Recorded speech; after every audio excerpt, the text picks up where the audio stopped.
Cheyenne wrote to let us know that 240 Tutoring gave them hope and helped them pass the FTCE GK Math exam, and that the practice questions immediately let them know they were in the right place. Oh, I love getting to see math and hope come together. My name's Jessica Solano, and I've worked in education in Florida since 2008. In fact, I was the 2017 Florida Teacher of the Year. I'm thrilled now to partner with 240 and help teachers in Florida pass those certification exams.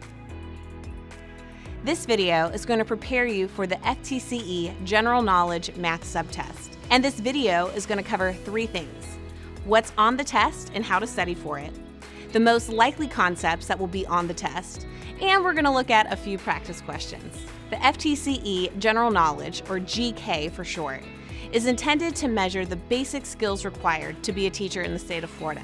It's part of every Florida teacher's certification journey. The GK is divided into 4 subtests: essay, English language skills, reading, and mathematics. But for now, we're just going to focus on math. Y'all smell that? It smells like somebody's about to crush that certification test. The GK Math subtest consists of 4 competencies: knowledge of number sense, concepts, and operations, knowledge of geometry and measurement, knowledge of algebraic thinking and the coordinate plane, and knowledge of probability, statistics, and data interpretation. Each competency has skills that go along with it. There are approximately 40 multiple choice questions on this subtest in all, and I've got good news for you at home. You do get to use a calculator. Competency 4 is worth the largest portion of the exam, at 33%, so let's start here. Competency 4 has 7 skills that go along with it, and they all cover analyzing and interpreting data. Wow, the terms analyze and interpret sure do come up a lot here. I see them in 7 out of the 8 skills. You'll see a lot of data sets, either in a list of data points or represented in a graph. And you'll need to explain what that data means. Ready to hear about more key concepts from this competency? We'll go over some now, but everything you need to prepare yourself for this exam is ready for you in a 240 study guide. And you can find that link below. Right now, let's discuss working with the measures of central tendency. They tend to make up a central part of this part of the test. All right, tough room. If given a data set, you'll need to know how to calculate the mean, median, mode, and range. Let's take a look at how these are explained in our study guide. 5 students have their heights measured. The data set is 158, 155, 164, 155, and 168 centimeters. We want to find the mean, median, mode, and range of this data set.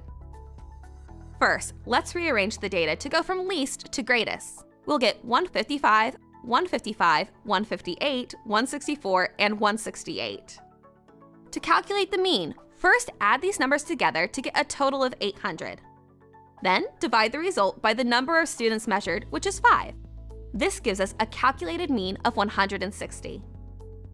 The median is the middle number in our organized data set, which is 158. The mode is the most frequent number, which here is 155.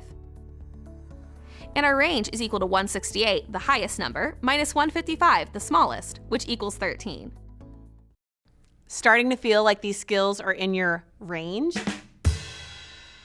Nerds need to lighten up. These killed at the conference last month.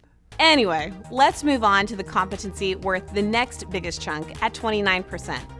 Competency 3 covers algebra. So that whole find x thing, yeah, that's what I'm talking about. It's also vital to understand the coordinate plane, which is basically a graph.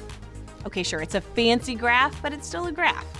Let's take a look at the skill that goes along with it. So you're going to need to understand how to move x around an equation or an expression, and then you're going to need to know how to graph it. All right, now let's freshen up on some algebra. X marks the spot. Now, I'd like to clarify to everyone in the Pyro community, we are not talking about finding buried treasure. You'll need to be able to move terms within an equation from one side of the equal or inequality sign to the other in order to solve for the value of a variable. You may even need to solve for multiple variables within a set of equations. For example, here's a system of equations where we need to solve for both x and y.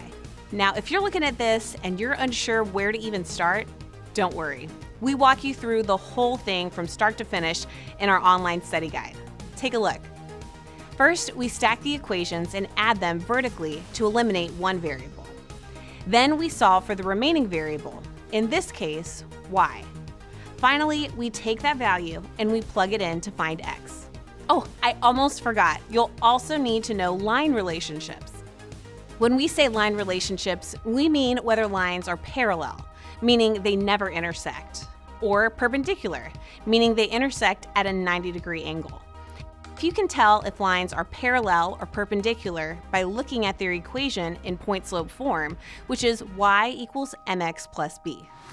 M is the value for slope. We've got it written out here for you already. Parallel lines have the same slope. Since both of these lines have a slope of 2, they're parallel. Perpendicular lines have slopes that are the opposite reciprocals of each other.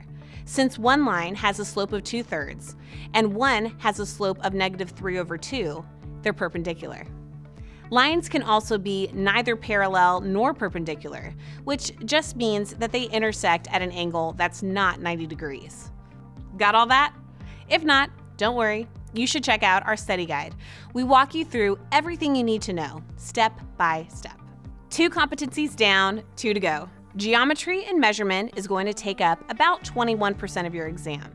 And guess what? You need to know about geometry and, you guessed it, measurement. Only 4 skills here, and unfortunately, we can't really group these like we did in the other competencies. You're going to need to know how to deal with the basic 2D and 3D shapes. That's skill number 1. And then you're going to need to know how to build and solve a ratio or a proportion and use percents. Know what units to use when measuring things like area or mass. And finally, use real-world measurement problems, like how much time has passed or how fast a car is driving. But out of all of those skills, you're most likely to see questions on shapes, specifically area and perimeter.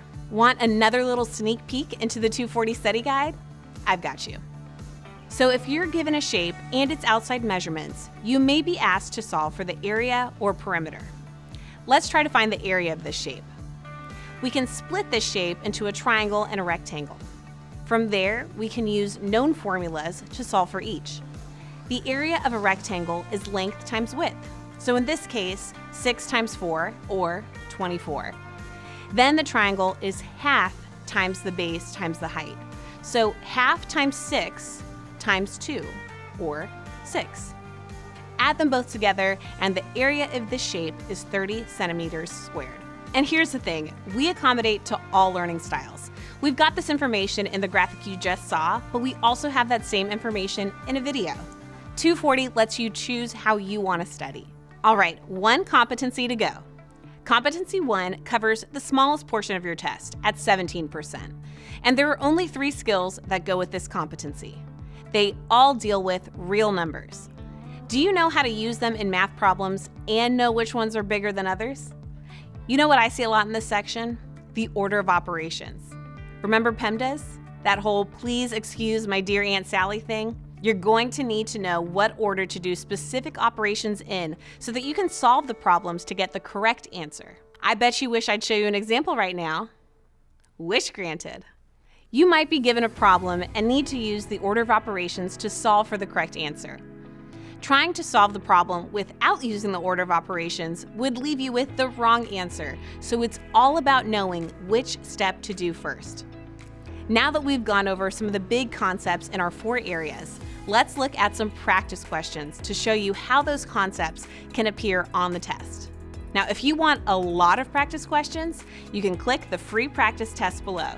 And then you can subscribe to 240 and get all the practice questions you need to be 100% confident for the test. Now for the questions. Let's run through the questions in the same order we did the competencies, starting with number 4, all about data. The number of inches of snowfall in Shelbyville is graphed in the bar chart below. What is the mean number of inches of snowfall per month from November to March? To find the mean, we need to add up all the values and divide by the number of values in the data set. So 5 plus 7 plus 9 plus 8 plus 1 equals 30. There are 5 data points, so 30 divided by 5 gives us 6. So this one is correct. Now let's look at an algebra question. How about one where you need to determine the relationship between two lines? Which of the following pairs of equations result in parallel lines when graphed? Remember, parallel lines have the same slope, and that slope is represented by m when the equation is in y equals mx plus b format. So now we just look for two equations that have the same m value. Oh, here it is. Both y equals negative 2x plus 1 and y equals negative 2x plus 4 have a slope of negative 2. This means they're parallel. Now for the geometry and measurement category. What is the area in square units of the figure pictured? Just like the example we looked at earlier, we can break this into two smaller shapes, a triangle and a rectangle. The rectangle has sides of 5 and 4 to get an area of 20 units squared. The triangle has a base of 4 and a height of 3 to get an area of 6 units squared. Finally, we add the two areas together to get 26 units squared. So this answer is the best choice. And finally, we're on to our number sense competency. Simplify the expression 82 minus 100 divided by 4 plus 6 times 12. As we start to run through PEMDAS, there are no parentheses or exponents in this expression, so we can just skip those steps. Then we move on to multiplication and division from left to right. So 100 divided by 4 equals 25, and 6 times 12 is 72. Our expression is 82 minus 25 plus 72. Now we can simplify the remaining addition and subtraction from left to right. So our final answer is 129. If you'd like more practice questions, check out the free diagnostic test with a link in the description. Congratulations on finishing the video. If you found it helpful, give it a like.